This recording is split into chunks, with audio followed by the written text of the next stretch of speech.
CM ఎదుట Bunny mass dialogue. Matter ఏంటంటే తెలంగాణ ప్రభుత్వం చేపట్టిన గద్దర్ అవార్డుల వేడుక గత రాత్రి హైదరాబాద్ లో గ్రాండ్ గా జరిగిన విషయం తెలిసిందే. ఆ సందర్భంగా బ్లాక్ బస్టర్ హిట్ పుష్ప 2 మూవీకి గాను ఉత్తమ నటుడి అవార్డు అందుకున్నారు ఐకాన్ స్టార్ అల్లు అర్జున్. ముఖ్యమంత్రి రేవంత్ రెడ్డి చేతుల మీదుగా అవార్డును స్వీకరించారు. ప్రశంసా పత్రంతో పాటు నగదు పురస్కారం అందుకున్నారు. ఈ నేపథ్యంలో గద్దర్ అవార్డుల వేడుక నిర్వహించిన తెలంగాణ ప్రభుత్వానికి కృతజ్ఞతలు తెలిపారు అల్లు అర్జున్. ఈ అవార్డు నాకు దక్కిందంటే కారణం మా డైరెక్టర్ సుకుమార్, ఆయన వల్లే ఇది సాధ్యమైంది అంటూ బన్నీ మాట్లాడారు.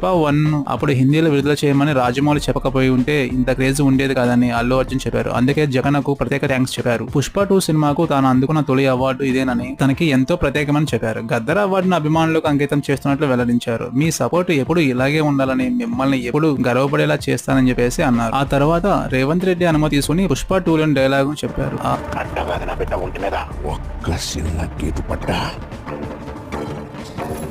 గంగమ్మ తల్లి జాతరలో ఏ ఆట తలలు